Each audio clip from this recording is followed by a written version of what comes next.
அன்பார்ந்த உறவுகளுக்கு வணக்கம். இந்த நாள் நல்லது நாளாக அமைய வாழ்த்துக்கள்.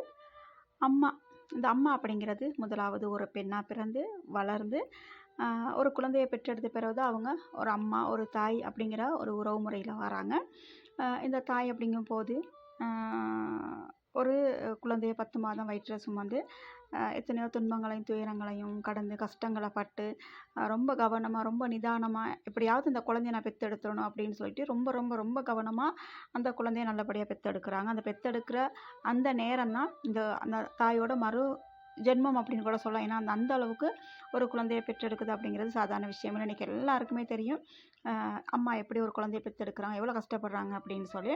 அப்படி நாம் பல துன்பங்களை கஷ்டங்களை பட்டு பெற்றெடுக்கிற குழந்தைய அந்த ஒரு நாள் கஷ்டம் மட்டும் இல்லை, அந்த வாழ்நாள் முழுக்க நம்மளோட வாழ்நாள் முழுக்கையும் சரி அதோட வாழ்நாட்கள் முறையும் சரி நமக்கு அவங்க குழந்தைகள் தான்.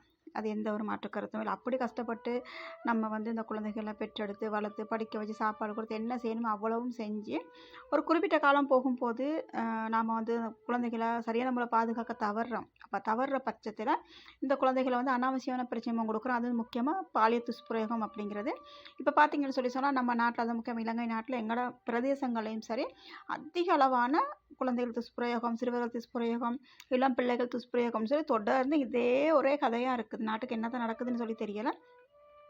எங்கே பார்த்தாலும் மண்ணெண்ணைக்கு ஒரு 2, 3, 4, 5ன்னு சொல்லி நம்ம காதில் கேட்குறோம். இன்னும் கேட்காம எத்தனை விஷயம் நடக்குதுன்னு சொல்ல தெரியும். ஏன்னா நிறைய பேர் இந்த விஷயத்தை வெளியில் சொல்கிறலாம் மறைச்சிருவாங்க. ஏன்னா என்னோட குடும்ப கௌரவம், பிள்ளோட எதிர்காலம் இப்படிங்கிற விஷயத்த சொல்லி ஒரு சில இடங்களில் மறைச்சிடுறாங்க. ஒரு சில இடங்களில் அது வெளியில் வர்ற விஷயத்த மட்டும்தான் நம்ம கேட்குறோம். அதுவும் எல்லாம் கிடைக்கிறது இல்லைன்னா. அப்போ அப்படி இருக்கும்போது எங்கே பார்த்தாலும் குழந்தைகள் துஷ்பிரயோகத்தை தவிர வேறு கதையே நியூஸ்க்கு அதுக்கு வர்றதே கிடையாது. அப்படி இருக்கும்போது நம்ம இன்றைக்கி பாடசாலை போனால் பாடசாலை ஆசிரியர்கள் குழந்தைகளை துஷ்பிரயோகம் பண்ணிட்டாங்க ஒரு மெசேஜ் வருது. அடுத்து கோவிலுக்கு போனால் கோவிலில் பூசகர் இப்படி பண்ணிட்டாரு அப்படிங்கிற ஒரு மெசேஜ். அடுத்து சர்ச்சுக்கு போனால் சர்ச்சில் அங்கே உள்ளவர் இப்படி பண்ணிட்டாருங்கிற ஒரு மெசேஜ் வருது. அதே போல் இன்றைக்கி பஸ் ஸ்டாண்டாக இருக்கலாம், பொது இடங்களாக இருக்கலாம், இல்லை ஒரு எந்த இடத்துக்கு போனாலும் பிள்ளைகள் போயிட்டு அந்த இடத்துக்கு பாதுகாப்பாக வர முடியாத ஒரு கொடுமையான ஒரு சமூகத்துக்குள்ள தான் நம்ம வாழ்ந்துட்டுருக்கோம். அப்போ என்னத்தான் இதுக்கு அரசாங்கம் 1000 சட்டங்களை வச்சுருந்தாலும் 1000 விதிமுறைகளை வச்சாலும் தப்பட்டு அது ஒரு கஷ்டத்துக்கு ஆளாகின பிறகு அதுக்கு எந்த இதை கொடுத்தும் அதுக்கு ஈடாகவே ஆகாது. அதுதான் உண்மை.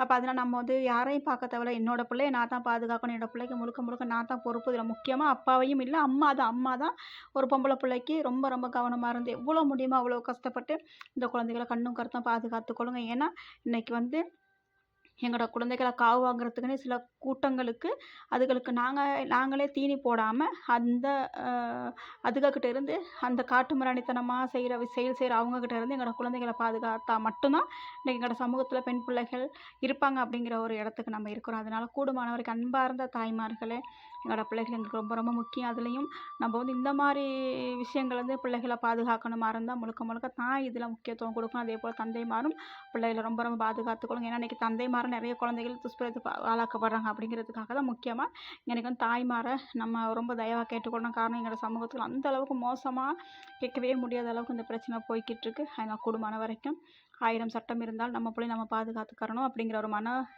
நிலைக்கு வர்ற தாய்மார்கள் தான் அந்த குழந்தைகளை பாதுகாக்க முடியும். எனவே குழந்தைகளை பாதுகாத்துக்கொள்ளுங்க. நன்றி உறவுகளை.